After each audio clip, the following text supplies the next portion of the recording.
नमस्कार, जय हिंद, जय Bharat and welcome to Dave Talks. This is Aditya चिंत। कल दोपहर में मैंने आपके साथ एक शो करा जहाँ पे मैंने आपको बताया कि भई गहरे राज्य का भारत पे क्यों अटैक चल रहा है।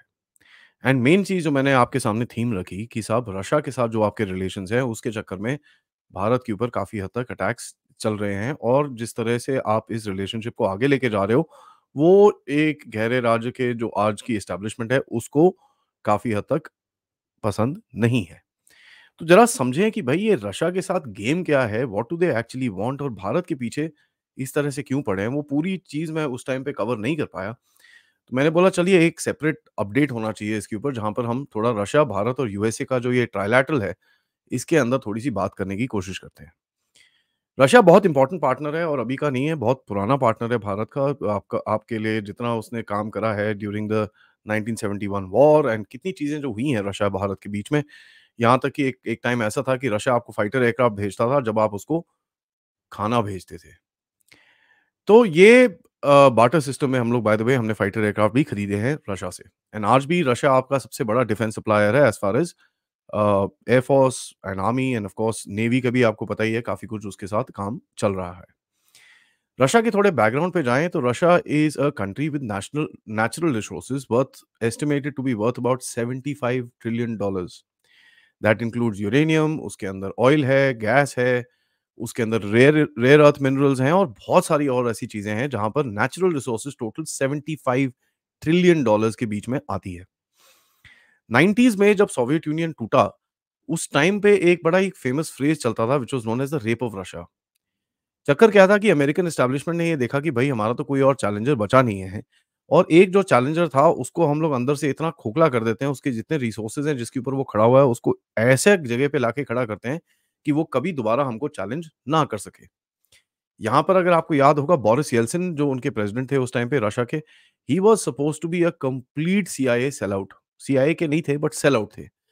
यहाँ तक कि पूरा यूएस एस्टेब्लिशमेंट के अंदर वो इतने इन्वॉल्व थे और आजकल जो काफ़ी लोग प्रो रशिया घूमते हैं, उस टाइम पे they were responsible and I won't take names but there are few experts today who claim themselves to be very pro Russia and everything like that. ये लोग उस टाइम पे बोरिस येल्सिन के cabinet में होते थे और उनके स्पेशल एडवाइज़र होते थे। आप गूगल कर सकते हैं, आपको नाम बड़े आराम से मिल जाएँगे। नाउ ये जो एक टाइम था, इसके अंदर अमेरिका ने जो कोशिश करी कि भई ये रशिया की इकोनॉमी के अंदर घुसें और पूरी तरह से डिस्टेबलाइज़ करें और जितने भी एसेट्स हैं उनके, उनके ऊपर एक अमेरिका का हाथ होना चाहिए। जिस तरह से आज अगर आप देखें, यूक्रेन के एसेट्स के ऊपर पूरी तरह से अमेरिका का हाथ है। यहाँ पर अमेरिका के एक सेनेटर ने थोड़े टाइम पहले बोला था कि साहब अमेरिका यूक्रेन के लिए क्यों लड़ रहा है? क्योंकि $12.4 trillion worth of resources are there in Ukraine, उसके लिए वो वहाँ पर लड़ रहा है। तो सही जो एक चीज़ है, वो बाहर निकली थी। पुतिन का जो राइज़ हुआ था was at the worst time in Russia. जिस तरह से अगर आप देखें कि भई उसकी इकोनॉमी एकदम गड्ढे में थी, बुरे हाल थे एंड इट वाज़ टेरिबल। ठीक है?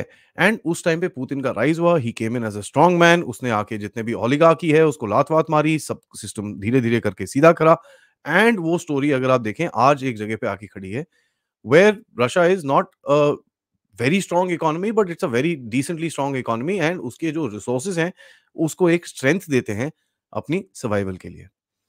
अगर आप देखें भारत में भी 2014 से पहले सेम स्टोरी थी। तो जो राइज़ ऑफ मोदी जो है, वो उसी टाइम पे था जब Bharat was its in its worst place. So ये जो 2 लीडर्स हैं, इन्होंने बेसिकली सिस्टम को हरा के अपनी जगह एक बनाई एंड जो ऑब्वियसली गहरे राज्य को नहीं पसंद था क्योंकि भारत के ऊपर भी वो कंट्रोल करना चाहते थे फॉर द सिंपल रीज़न एक तो रिसोर्सेज़ हैं भारत के अंदर काफ़ी, दूसरा it is the strategic location of Bharat which is important क्योंकि इंडियन ओशन और इंडो पैसिफिक में अगर आपको कुछ गेम खेलनी है, बिना भारत के आप वो गेम नहीं खेल सकते। सो ये तो 2 कंट्रीज़ थी as a matter of fact heartland and rimland theory के हिसाब से these were critical to actually control. So 2014 के बाद एक्चुअली गेम जो शुरू हुआ दोनों कंट्रीज़ के बीच में एंड ये चीज़ आप देखेंगे कि गहरे राज्य के जो अटैक्स हैं भारत और रशिया के ऊपर 2014 के बाद बहुत ज़्यादा इंटेंसिफ़ाई हुए। ऑल्दो रशिया के अंदर देखिए आप 2004 में भी एक कू हुआ, वहाँ पर क्या नाम है आपका यूक्रेन के अंदर, उसके बाद 2008 में भी जॉर्जिया को अंदर लेने की कोशिश करी, 2008 में रशिया जॉर्जिया के अंदर घुसा, साउथ ओसेटिया और अब्खाज़िया वो रीजन्स को उन्होंने कैप्चर करा। 2014 के अंदर दोबारा एक ऑरेंज रिवॉल्यूशन हुआ जहाँ पर यूक्रेन की डेमोक्रेटिकली इलेक्टेड गवर्नमेंट को हराया गया, जब जाके रशिया ने जाके फिर क्राइमिया को टेक ओवर करा। तो ये चीज़ें भी चल रही थी। और अगर आप देखें रशिया की फॉल्ट लाइन्स इन्होंने जो बनाई, जॉर्जिया बनाई, यूक्रेन बनाई और उनके अंदर एक अलेक्सी नावाल्नी जो सो कॉल्ड पुतिन के एक चैलेंजर थे, पूरी तरह से सीआईए के सोल्ड आउट थे, एक वो बनाया। भारत के अंदर देखिए उस टाइम पे जो रशिया के पास थोड़ा-सा फिर भी लेवरेज था of his resources, of his economy, of his oil जो उसने बेसिकली लेवरेज करा यूरोप के साथ एंड अपने आप को काउंटर बैलेंस करने की कोशिश करी। बट 2014 के बाद भारत के पास कोई ऐसी चीज़ नहीं थी जो अपने आप को काउंटर बैलेंस कर पाए। भारत के अंदर फॉल्ट लाइन्स तो थी और बाहर पाकिस्तान था। अ, उसके बाद अंदर अंदर आपको पता ही है मफलर मैन ये वो कितने सारे लोग यहाँ पर जो इन लोगों ने सीआईए की तरफ से या अमेरिका की तरफ से बैकअप करके ये यहाँ की गवर्नमेंट को डिस्टेबलाइज़ करने के लिए 2014 से अगर आप देखें कितने प्रोटेस्ट कितना कुछ हुआ भारत के अंदर। फेसबुक, ट्विटर सबको यूज़ कर के अगर आप देखें कैम्ब्रिज एनालिटिका ये वो कितने सारी चीज़ें हुई। आपके फार्मर्स प्रोटेस्ट से लेकर आपका सीएए प्रोटेस्ट से लेकर ये वो सब कुछ किया गया। But 2019 was kind of the breaking point for these forces कि ये लोग ना पुतिन को हटा सके, ना भारत को हटा सके। इस बीच क्या हुआ कि अमेरिका और ये जो वेस्टर्न कंट्रीज़ हैं, इनकी इकोनॉमी होनी शुरू हो गई डिक्लाइन। नाउ अगर अमेरिका की इकोनॉमी होनी शुरू हो गई डिक्लाइन, इनको 2 चीज़ चाहिए थी। पहले तो रशिया के रिसोर्सेज़ चाहिए थे क्योंकि उससे वो काउंटर बैलेंस अपनी इकोनॉमी को कर सकते थे। If they get that kind of resources and अपने अंदर रिसोर्सेज़ को ना छेड़े हुए, बाहर कहीं से इनको इतने सारे रिसोर्सेज़ मिलते हैं, तो obviously they have a interest in that. तो कहीं न कहीं अगर आप देखें कि भाई जिस तरह से यूक्रेन की वॉर को आगे किया गया है, वहाँ पर तो बड़ी क्लियरली एक चीज़ बोली गई थी कि पुतिन को हटाओ।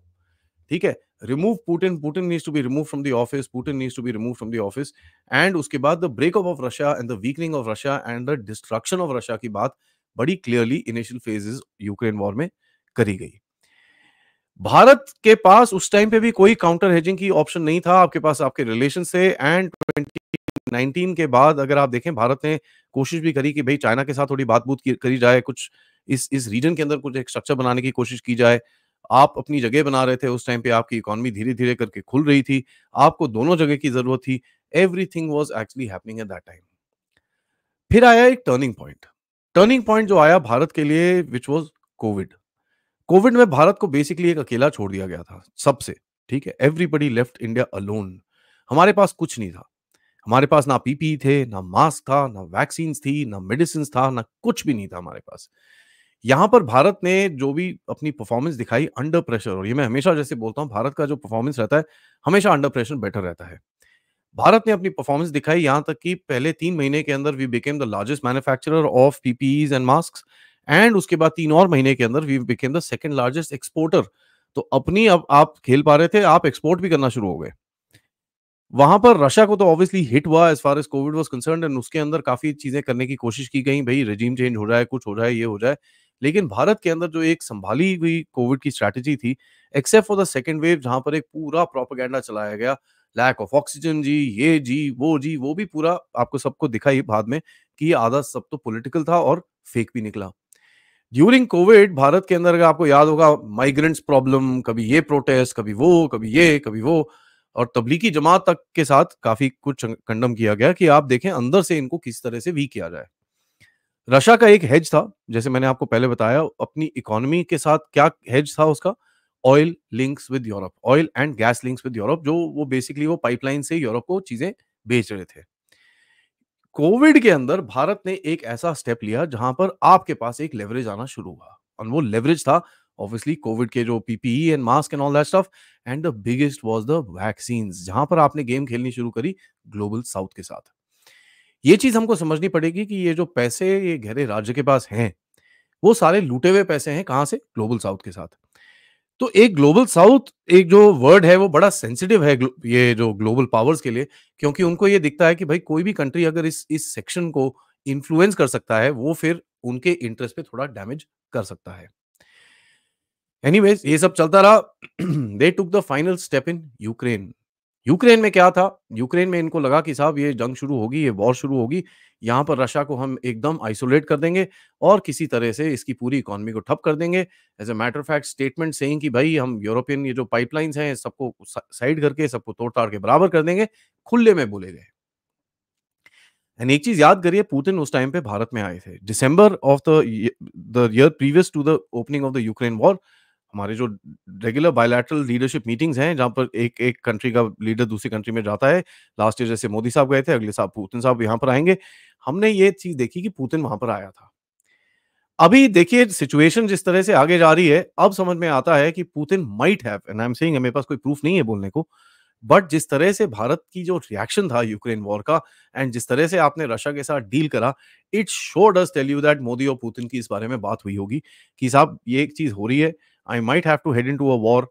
आपको चाहिए मैं आपको तेल दे देता हूँ but please support me in this particular game. मैं आपको तेल डिस्काउंटेड प्राइस में दे दूँगा, I will give you whatever you want, support me during this time because आपकी भी वही लड़ाई है, मेरी भी वही लड़ाई है। एंड आई थिंक मोदी साहब would have agreed and said हाँ जी, this is something that needs to be done क्योंकि ये जो ग्लोबल पावर्स हैं, मेरे अंदर भी बहुत कचरा क्रिएट कर रहे हैं। We need to start fighting them once and for all. जब ये गेम शुरू हुई, जो इनके सैंक्शन शुरू हुए, इनके दिमाग में क्या था कि पूरी तरह से पुतिन को हम लोग हल्का कर देंगे, इतने सारे सैंक्शंस लगा के कि रशिया एकदम ऐसी हालत पे आ जाएगा कि वो कुछ कर नहीं पाएगा। वो चीज़ हुई नहीं।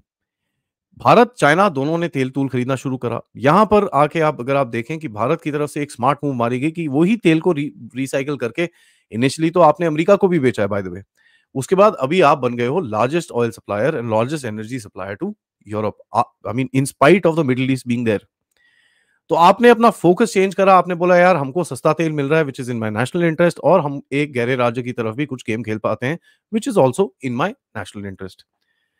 इनिशियली आपको याद हो कि भारत के ऊपर कितना प्रेशर डाला गया कि आप रशियन ऑयल मत खरीदिए, आपके ऊपर सैंक्शंस होंगे, यहाँ तक कि इनके deputy secretary of state deputy NSA Dalip Singh यहाँ पर आए, हमको धमकी तक दी, न्यूयॉर्क टाइम्स में आर्टिकल्स आए और जब भी भारत की कोई डेलीगेशन बाहर जाती थी, यही सवाल एक बार-बार पूछा जाता था। एंड वहां पर जयशंकर जी का जो जवाब है that became iconic that Europe must understand its problems are not the world's problems and it must also understand it keeps away from the world's problems as it thinks it is not their problem. इससे जो एक series of event शुरू हुई कि साहब देखिए, एक independent foreign policy है हमारी, हमारा नेशनल इंटरेस्ट है और ये डिबेट दुनिया में हर जगह चालू हुआ, स्पेशली ग्लोबल साउथ के अंदर। और उसके बाद आपने एक चीज देखी कि साहब जिस तरह से भारत ने अपना एक स्टैंड लिया and in spite of all the threats in the world, आप फिर भी वहां पर खड़े रहे। यहां पर देखिए कि किस तरह से भारत के अंदर उसके बाद भी कितने प्रोटेस्ट, कितना कुछ करने की कोशिश की गई। 2024 का जो इलेक्शन था is basically a retaliation from that those guys की सेइंग कि आपने इतना कुछ करा हमारे अगेंस्ट में in spite of the factor that we told you don't do it. तो उन्होंने एक रिटेलिएट करा। अभी भी तक देख लीजिए आपकी कंपनीज़ को सैंक्शन कर रहे हैं वो, आपके साथ इंजन डिलेज़ कर रहे हैं, आपके साथ क्या-क्या नुन्नू-पुन्नू, चुन्नू-मुन्नू, नुन्नू, इतनी चीज़ें कर सकते हैं। They are all trying to do all that stuff over and over again. यहाँ तक कि दूसरा फार्मर्स प्रोटेस्ट भी इन लोगों ने कोशिश करी, जहाँ पर गवर्नमेंट ऑफ इंडिया ने बड़ी स्ट्रेंथ के साथ उसको क्रश किया। एक चीज़ इनको समझ में आती है कि साहब who is keeping the Russian economy alive? Of course it is India along with China and आज आपने चाइना को भी ओवरटेक कर रखा है in terms of Russian trade and आप जिस तरह से ऑयल ट्रेड और ये सब चीज़ें रशिया से कर रहे हो, Russia is obviously benefiting from it. ये अलग चीज़ है कि नेटो कंट्रीज़ आज भी रशिया से तेल ले रही हैं। अमेरिका आज भी $1 बिलियन रशिया को साल का देता है फॉर बाइंग यूरेनियम और जो पाइपलाइन्स अभी भी एक्टिव हैं, यूरोप के अंदर जा रही हैं, वहाँ पर अभी भी रशियन ऑयल जा रहा है। ये चीज़ अलग है और ये चीज़ कोई एक्सेप्ट करेगा नहीं, नहीं, नहीं, ऐसा कुछ नहीं है, ये वो करके भाग जाते हैं वो लोग।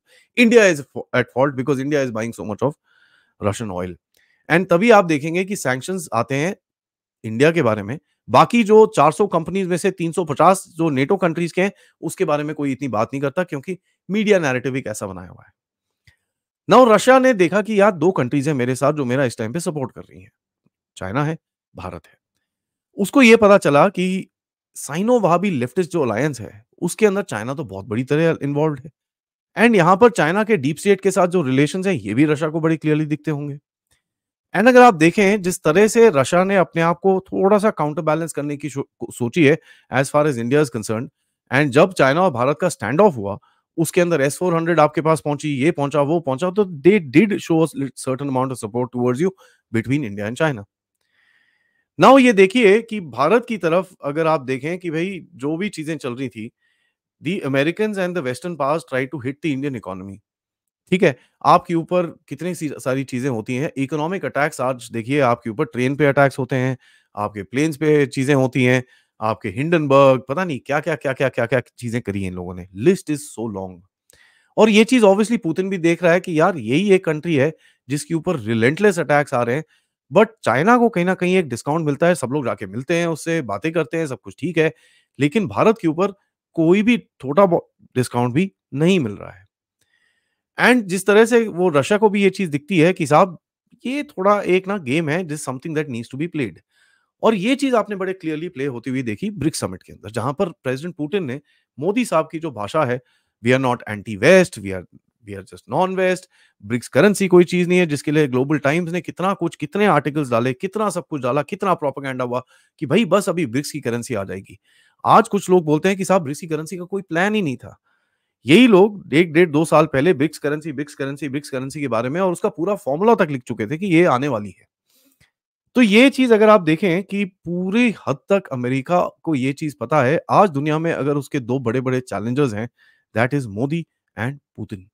तभी आप देखेंगे कि मोदी साहब और पुतिन के जो रिलेशंस हैं, भारत ने इस चीज़ को अभी थोड़े टाइम से डबल डाउन करने की कोशिश करी है कि भाई इसको ज़रा थोड़ा और पुश करें, ताकि अगर आपको डीप स्टेट गहरे राज्य के साथ खेलना है, this is the way to actually play it.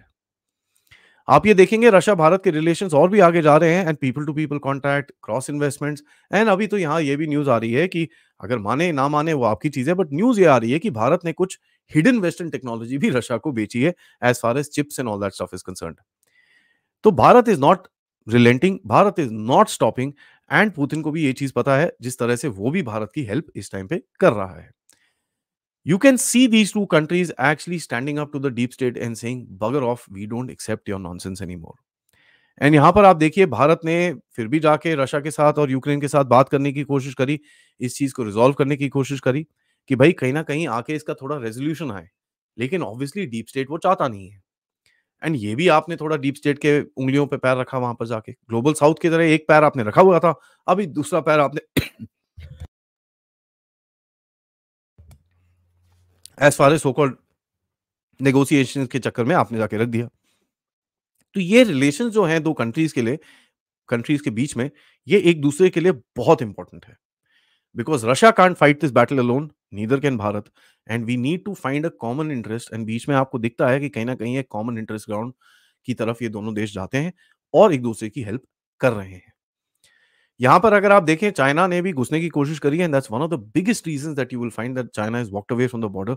उसको ये पता है कि यार ये गेम मैं आगे नहीं खेल पाऊँगा without these 2 guys being on my side. So उसमें सबसे बड़ा जो एक एंटागोनिस्टिक प्लेयर था against China that is Bharat. He had to walk back, उसके पास कोई और ऑप्शन बचा नहीं था। वैसे भी अंदर से वो वीक हो रखा है, शी जिनपिंग के पंख काट रखे हैं। So there is a lot that China also realized over time. Obviously China को ट्रस्ट करना विल बी बेवकूफ़ी एंड ना रशिया ट्रस्ट करता है, ना भारत। बट देखेंगे तो एक्चुअल गेम जो खेली जा रही है is between Russia, Bharat versus the गहरा राज्य। ये गेम चलती रहेगी एंड यहाँ पर मेरा एक ही रिकमेंडेशन होगा, इंडियन एयरफोर्स ने अभी 114 फाइटर एयरक्राफ्ट के लिए एक और रिक्विजिशन डाली है, आरएफपी डाला है। We should now pass a statement by going ahead and buying the Russian aircraft. उसके अंदर आपको जो भी प्रॉब्लम्स हैं, जो भी चीज़ें हैं, आप रशियंस के साथ बात करिए, सॉर्ट आउट करिए, that's not an issue. But he is also, as a matter of fact, needs to be pushed to bring that system into India so that एक मेक इन इंडिया में game आगे करी जाए। यहाँ पर देखिए जो भी डेवलपमेंट्स होंगी this will be very critical going forward, क्योंकि आपको दिखेगा कि किस तरह से गहरे राज्यों को भी लात मारने का टाइम आ चुका है। और ये ऐलान मैं नहीं कर रहा, ये ऐलान ऑब्वियसली गवर्नमेंट की तरफ से आया है। सो देखेंगे गेम कैसे आगे जाती है। मैंने सोचा आपके सामने ये एक पूरा कनेक्शन रखें, किस तरह से चीज़ें आगे जाती हैं। एंड देखिए नेशनल इंटरेस्ट है दोनों कंट्रीज़ की, दोनों कंट्रीज़ के इंटरेस्ट कहीं न कहीं मर्ज हो रहे हैं and that is why both the countries want to work with each other and that is something that you can actually appreciate going forward. इसी बात में ये वीडियो को लाइक करिए, सब्सक्राइब करिए चैनल को अगर आपने नहीं करा है and most importantly share this with your friends and families, ताकि उनको भी समझ में आए क्या चल रहा है as the fight between the गहरा राज्य एंड मोदी एंड पुतिन और इंडिया एंड रशिया। आप लोग इस चैनल की तरफ कंट्रीब्यूट भी कर सकते हैं यूजिंग द क्यूआर कोड या फिर पेपैल या फिर सुपर स्टिकर, सुपर चैट से आप कंट्रीब्यूट कर सकते हैं। तब तक दोपहर में आपसे मिलेंगे मेजर जनरल राजीव नारायणन। तब तक के लिए thank you so much and जय हिंद, जय भारत।